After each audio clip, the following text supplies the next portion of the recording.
Thank you so much, Melissa. It's great to have you out here, sister. I think you kind of made everybody's day.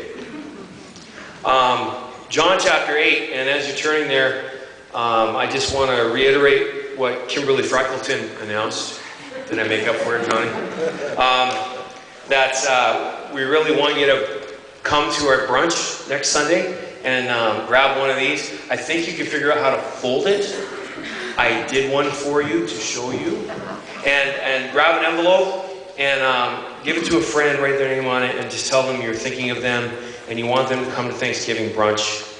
And remember to make something good that your family loves and make twice as much. And I'm glad a lot of our folks are getting to go to be with family. But with a lot of our core folks going to be with family, we're going to need you to step up and make a little more food this year. And we appreciate that. So let's do that. Now, as we look at God's Word, we're in the second Sunday of our I Am series, Portraits of Jesus. And just before we read from John 6, I just wanted to say something that I failed to mention last week, and in John 8, rather.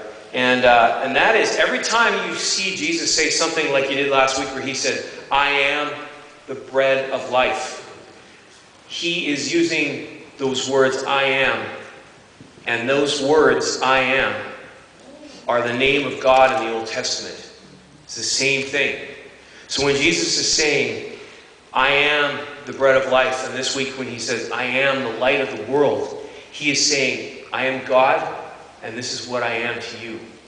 And so Jesus isn't allowing us to just think he is just a nice human teacher, a religious leader. He is saying, I am God, and I'm what you need. So that is just a preface to what we read today. And we're going to start at John 8, verse 1. Usually what happens is we just read John 8:12, which says, Jesus says, I am the light of the world. But we need the background, the story behind this saying. Okay, so John 8:1. And it says, when Jesus went to the Mount of Olives at dawn, he appeared again in the temple courts, where all the people gathered around him, and he sat down to teach them. The teachers of the law and the Pharisees brought in a woman caught in adultery. They made her stand before the group, and they said to Jesus, Teacher, this woman was caught in the act of adultery. In the law, Moses commanded us to stone such women. Now what do you say? And they were using this question as a trap in order to have a basis for accusing him. But Jesus bent down and started to write on the ground with his finger. When they kept on questioning him, he straightened up and said to them, if any one of you is without sin, let him be the first to throw the stone at her. Again, he stooped down and wrote on the ground. At this, those who heard began to go away one at a time, the older ones first, until only Jesus was left. And the woman was still standing there. Jesus straightened up and asked her, Woman, where are they? Has no one condemned you? No one, sir, she said. Then neither do I condemn you, Jesus declared. Go now and leave your life of sin. And then Jesus spoke again to the people that had been watching this whole thing. He said, I am the light of the world. Whoever follows me will never walk in darkness, but will have the light of life. The Pharisees challenged him, Here you are, appearing as your own witness. Your testimony is valid. Jesus answered, Even if I testify on my own behalf, my testimony is valid, for I know where I came from and where I'm going, but you have no idea where I come from or where I'm going. You judge by human standards. I pass judgment on no one. Let's leave it there for now. This is a powerful story because what you've got is you've got Jesus Christ. And he is appeared at dawn. He went there really early in the temples. And at dawn, really early in the morning, a whole ton of people come to seek him out. And at dawn, just after Jesus gets there, a bunch of religious leaders show up. And the interesting thing is the contrast between these two groups of people. See, early in the morning, he comes and people seeking his light or his teaching, they show up. They're hungry for more, right? They're sick of the world and its darkness. They want more out of life. But these guys, these Pharisees, They bring in a woman caught in adultery that they've been up all night living in the darkness, plotting against him to test him. They were skulking around in the darkness, and they were involved in entrapment.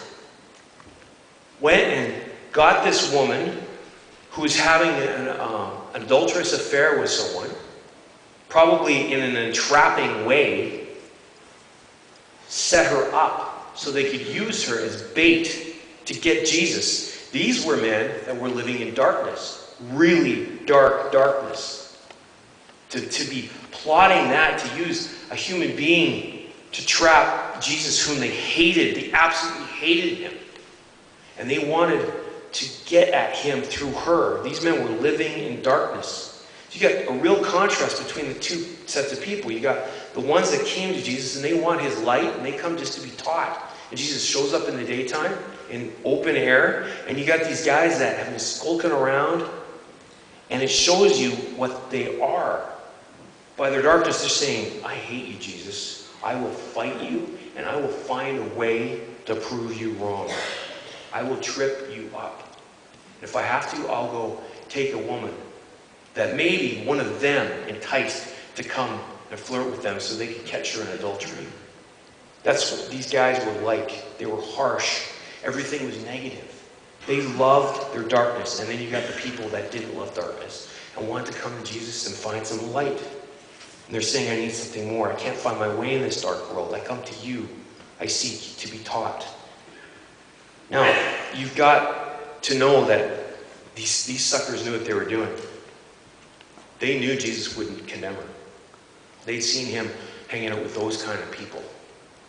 And they knew what he was really like, that he wouldn't judge her. And so they knew that he would be merciful. And that shows you how mean these guys are, right? They saw him his whole career. They knew what he'd say. And so they're using this woman to test him and say, okay, now is he going to stand up against the law of Moses? Because you know that that was all that they were about. And instead, he doesn't say anything. What's he do? Verse 6, he bends down. Doesn't say anything. The God of heaven bends down. He doesn't walk over and stand over her. You bet your boot she's on her knees, clothes tattered, maybe half naked, because these brutal men would have done something like that and dragged her out the way she was. And he bends down and he stoops. The God of heaven, he doesn't stand in judgment over her or even them. He just bends down and starts writing in the sand. Nobody knows what he wrote. Some people say that maybe Jesus was writing down the sins of those guys that were doing this to her. Or maybe he was writing in the sand to her, it's going to be okay. We don't know. This is so Jesus. He doesn't even talk about her, does he?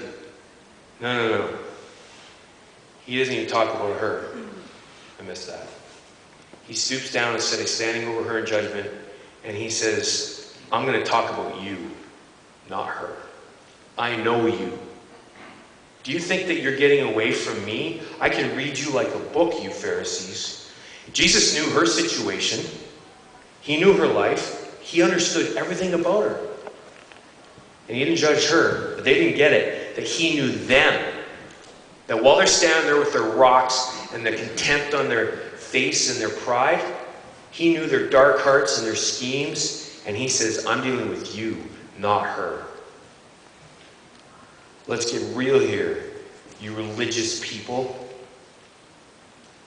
He says, go ahead. The ones of you that have not sinned, you throw the first stone at her. Very well knowing what would be going on in their hearts. I'm not arguing with someone who's always pointing the finger, Jesus says. I'm not going to waste my energy arguing with you suckers that are condemning someone else when you yourself are just as guilty and probably more guilty than her. He says, I'm not having any of it. And the Bible says an interesting thing, conscience-stricken. Still arguing with the oldest to the youngest, they drop their stones. The oldest of them, because they know as an older man what their life has really been like. The youngest are the last to drop their rocks because they're the most arrogant. The most dangerous men are sometimes young religious leaders who think they have the world figured out. and they have people in the church figured out, and they're really good preachers and really good teachers, and they know how to fix everybody else, but they haven't lived long enough to know how much of a screw-up they are. Believe me, I was one of them. And so they're the last ones to drop their rocks. The older Pharisees know the stockpile of sin and darkness that they have. Until the Amplified Bible says it was just Jesus and her left, standing in the court. Interesting, those two words, the court. Here's the judge standing in a court, and it's the king of the universe and this woman. And you can see all these people now, just picture it, gathered around that came early in the morning to hear Jesus teach. And they're just standing in the background, just watching this whole thing. Can you imagine them just gaping like, I thought we were just going to get a sermon today. This is, what just happened? And there's a few residual Pharisees that are stewing in the background. They're still standing around. But it's just Jesus and her. And the judge of the universe says to her, where are your accusers? Has no man condemned you? And she says, no one, my Lord. And he says, I don't condemn you either. Go, and from now on, don't sin anymore. You've left the darkness behind you. It's morning. Last night that happened. But now the sun has risen. I don't judge you. It's done. Leave it in the night. It's gone. Right? The night is past. The darkness of your sin is gone. Walk in the light with me now. Don't live that way anymore. Jesus turns to the crowd gathered there that have been there since early morning to see him. And he says to them, you see, I'm the light of the world. You're not going to get that kind of darkness from me that those Pharisees and all those religious leaders had. He who follows me won't be walking around in the dark, judging other people, condemning them, being mean and harsh. You follow me out of your life of sin and just leave it behind. Walk in the light. The person who follows me will have the light of life. You'll have freedom. No more chains of darkness around you, and no more judgment. The reason the people stay in the dark is because they're afraid that he's going to judge them. But Jesus is saying, I'm not. I've shown you I'm not. I'm about the light. Let's leave the night behind. I'm the light of the world. Follow me. And you've seen how I will just welcome you and not condemn you. Right here. It's just the best thing ever. And the Pharisees, these stubborn Pharisees, my goodness, these guys, right? They say, who are you? And Jesus says, you don't have a clue who I am. You don't know me. I am the light. I'm not the condemner like you. And he says, you guys just judge the external. You put on your phylacteries, which are those leather pouches with scripture stuffed in them, so you look like you know everything. It's on here, it's on here. You're in your flowing robes. You judge by the external. You think you got an external religion, you're all good. You don't get it. You don't get people. I don't judge that way. In fact, I don't judge at all. This is revolutionary to these Pharisees and to these people. What do you mean you're religious and you're a religious leader and you don't judge at all? He said that right there. We read it. I don't judge. And you could see this. He says, you don't get me. You judge according to the flesh. I don't even judge people. I don't condemn them. Turn to John 3, if you will. The most famous verse in the Bible might be John 3:16. But the verse that we don't see often is right after it. John 3:17. It is amazing. Jesus is talking to an older Pharisee, and this may have happened after this incident. And Nicodemus, one of the older Pharisees, maybe he was starting to connect the dots that Jesus was the real deal. And he met with Jesus at night, and Jesus says to Nicodemus, John 3:17, you see, for God did not send his Son into the world to condemn the world, but to save the world through him. Whoever believes in him is not condemned, but whoever does not believe stands condemned already, because he's not believed in the name of the Son of God. This is the verdict, he says. See, like me, I've come into the world, but man, like you, loved darkness instead of light because their deeds were evil. They didn't want to come to the light because they liked their evil deeds. But whoever lives by the truth comes into the light, so it can be plainly seen that what has been done, been done through God. Now, when you look at the John 3:17 in the Amplified Bible, a couple of things really pop out. The verse is expanded. Listen to the wording. Into the world, I didn't come to the world to judge it, to reject it, to reject anybody. I didn't come to condemn anybody or to pass sentence in the world, but that the world might find salvation, light, and be made safe and sound through me. See, that's why he came. And he says in verse 18 in the Amplified Bible of John 3, he who believes in me, who trusts in me, clings to me, and relies on me is not judged. And he who trusts in Jesus never comes up for judgment. This is the emphatic nature of what Jesus is saying.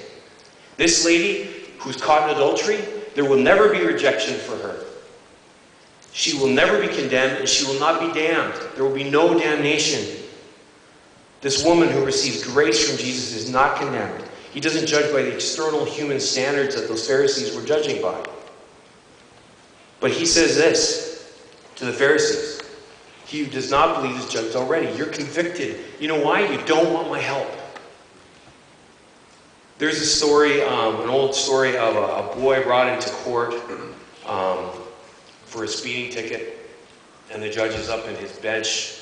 And the judge says, you were found in a traffic violation and you owe this much money to the state. And the boy is like, yes, I'm guilty. And the judge stands up and he pounds the gavel. He says, yes, you're guilty. And then the judge stands up, takes his robe off, puts it on the chair, and walks down and puts his arm around his son. And then pays the ticket. And Jesus is saying that to us and to this lady. He's saying to her, you won't be judged for your sin.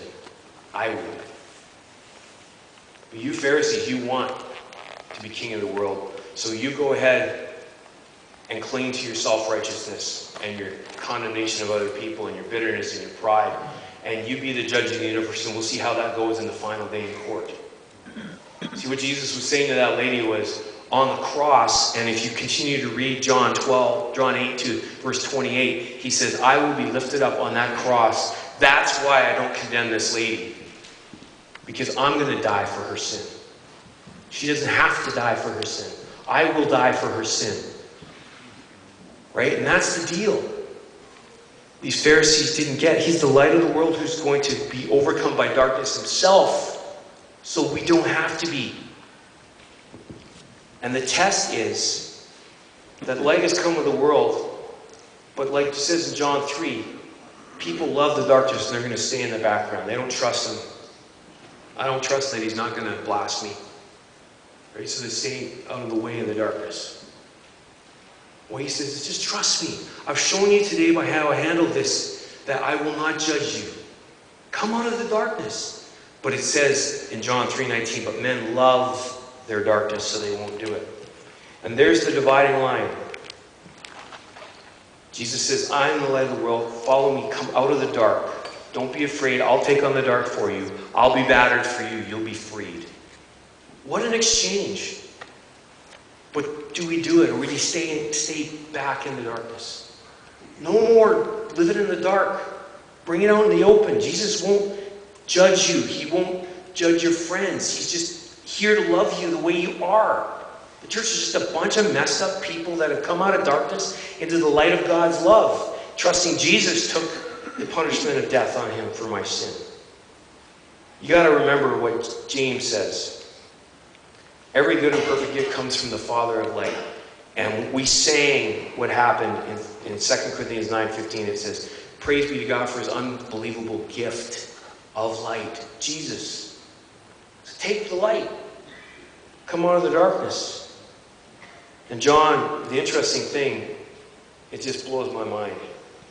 Remember this. He who believes will not be judged, will not walk in darkness, will have the light of life, no rejection, no condemnation, no damnation. Jesus knew he would get her off by being judged himself instead of her. And then John, later on, wrote another letter to the churches near the end of the New Testament. He said this, and here's the test. If we're really living in the light, as he is in the light, we will have unbroken fellowship with each other because the blood of Jesus removes sin and guilt. This is the test of whether we're really people who live in the light like Jesus did. When she was dragged into his presence, no condemnation. I'm going to cover her. Do you feel that way about each other today? Because that's the test if you really understand that you're in the light. Because if you understand that, you're going to understand that Jesus died for that guy's sin as much as he died for my sin. And I'm not going to judge him for his sin. And he's not going to judge me for my sin. We're just going to accept each other because Jesus died for the both of us. And we have fellowship despite the fact that we're all flawed people that came out of the darkness. We don't remember anybody's past. We just take them as a rescued, forgiven, redeemed saint. When I worked at the youth prison in Prince George, maximum security prison with big steel doors, and it was quite like a movie walking into that place with kids that were murdered and stuff. We never asked them why they were there, because to Jesus it didn't matter. So when Willie Johnny, this big guy from northern BC, sat down, we just talked about his incredible art and how much Jesus loved him. We didn't talk about his past. And when Cody, who at first wanted to kill me, was led to Christ by somebody that wouldn't judge him, and his heart was changed, and he became a brother. And I saw him a year later out of prison in Vancouver with a big smile on his face because he now walked in the light and the darkness was no longer holding him. And Jesus says, I don't condemn Cody, I don't condemn you, Bob. So just walk in fellowship with each other and then you'll be in the light. Let's pray. Lord, as we think about communion and what it means, Lord, we don't want to throw a smoke screen up and deflect. We just want to embrace you. You have saved us, and Lord, may we embrace each other and everybody else too. And Lord, may they come to faith and come out of the darkness into your marvelous light. So Lord, we give you our lives through this communion we take. In Christ's name, amen. I'm going to ask the guys to come up.